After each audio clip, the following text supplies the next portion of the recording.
नमस्कार, बिहार तक देख रहे हैं आप और आपके साथ मैं हूं आशीष अभिनव। गया इंटरनेशनल एयरपोर्ट पर 10 अक्टूबर से इंटरनेशनल फ्लाइट शुरू है। वहीं म्यांमार, वियतनाम, थाईलैंड सहित कई देशों के इंटरनेशनल फ्लाइट शुरू होने वाले हैं तथा गया इंटरनेशनल एयरपोर्ट उड़ान सेवा शुरू होते ही कस्टम विभाग जो है अब इसको लेकर अलर्ट मोड पर है। कहा जा रहा है कि बिहार में इन दिनों तस्करी की जो लगातार खबरें आ रही हैं, एक तरह का कॉरिडोर बनता जा रहा है, इसको लेकर अलर्ट है। बिहार में नेपाल ही नहीं, कोरिया, म्यांमार से विदेशी यात्री जो है वो आते हैं और प्रतिबंधित सामान की यहां पर तस्करी की भी खबरें आती रहती हैं। वहीं गया एयरपोर्ट पर मंगलवार को सीमा शुल्क निवारण आयुक्त डॉक्टर यशोधर पाठक ने कहा कि इंटरनेशनल एयरपोर्ट पर हम लगातार निरीक्षण कर रहे हैं और अधिकारियों द्वारा लगातार तस्करी को रोकने के लिए जो है वो कार्रवाई की जा रही है। देखिए, बिहार एक बॉर्डर स्टेट है और हम लोग नेपाल बॉर्डर पे हमारे अधिकारी चौकस रहते हैं। और नेपाल बॉर्डर से, चूँकि नेपाल और भारत का एक बहुत विशेष संबंध है और ऑलमोस्ट इट्स एक ओपन बॉर्डर की तरह है, तो हम लोग पूरी तरह चौकस हैं ऐसे किसी भी तस्करी को रोकने के लिए, ऐसी किसी भी तस्करी के प्रयास को विफल करने के लिए।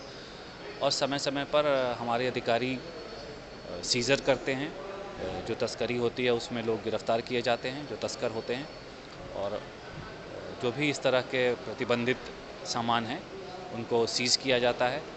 और यही अभियान हम लोग पूरे बिहार में हमारा चलता है।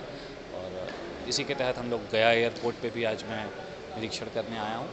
और एयरपोर्ट पे इस समय इंटरनेशनल फ़्लाइट शुरू हो जाती हैं, तो हमारे अधिकारियों को उनको बताने के लिए कि भाई हमें और ज़्यादा चौकस रहना है और अच्छे से ऐसे किसी भी तस्करी के प्रयास को विफल करना है। तो गया में भी कई बार गांजा भारी मात्रा में गांजा पकड़ा गया है, तो कहाँ से आते हैं और क्या है उसमें गया में गांजा पहले 1-2 बार पकड़ा गया है। और गांजा जो जनरली आता है इधर, वो उड़ीसा से आता है। उड़ीसा के रास्ते से फिर झारखंड होते हुए और वो देश के विभिन्न जगहों पे जाता है।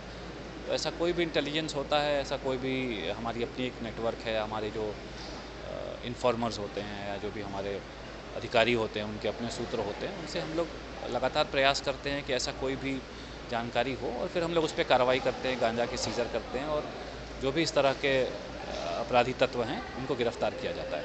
तो गया में बॉर्डर्स के इलाके में अफीम की खेती भी होती है, यहाँ से अफीम भारी मात्रा में दूसरे राज्यों में भी सप्लाई की जाती है, क्या कुछ प्रयास किया जा रहा है इसके? अफ़ीम की खेती का मुझे जानकारी नहीं है गया के बारे में, मगर आपने इस बात को उठाया है तो मैं इस पे जानकारी लूँगा, क्योंकि हमारे नॉलेज में गया में अफ़ीम की खेती के बारे में मुझे बहुत पता नहीं है।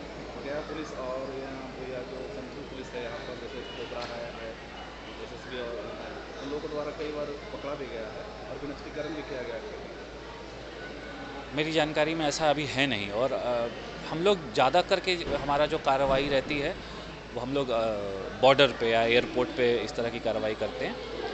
और स्पेशली जो इस तरह की खेती है उसके लिए एक स्पेशलाइज्ड एजेंसीज़ हैं, NCB है, नारकोटिक कंट्रोल ब्यूरो है, और भी दूसरी एजेंसीज़ है। बट अब आपने चूँकि मेरी जानकारी में लाया है ये चीज़, तो मैं संबंधित पुलिस अधिकारियों से भी बात करूँगा इस पर, जो NCB के अधिकारी हैं उनसे भी बात करूँगा, और अगर ऐसा कुछ होगा तो हम लोग सामूहिक रूप से कार्रवाई करेंगे। दरअसल इस तरह का ऑपरेशन है क्योंकि बिहार एक बॉर्डर स्टेट है और कस्टम विभाग के अधिकारी नेपाल बॉर्डर पर चौकस रहते हैं। भारत और नेपाल का एक विशेष संबंध भी है, यह खुला बॉर्डर। विभाग चौकस इसको लेकर इसलिए भी है कि तस्करी को लेकर लंबे समय से अलर्ट जो है वो जारी किया गया है और बोधगया को लेकर इस समय इंटरनेशनल फ्लाइट शुरू हो जाती है इस समय में, और इसको लेकर अधिकारियों को अभी से ही अलर्ट कर दिया गया है और इंटेलिजेंस की सूचना पर लगातार वहां पर छापेमारी की जा रही है कि तस्करी की कोई भी चीजें वहां पर ना हो। गया से पंकज कुमार की रिपोर्ट आप देख रहे थे। तमाम खबरों के लिए आप देखते रहिए बिहार तक।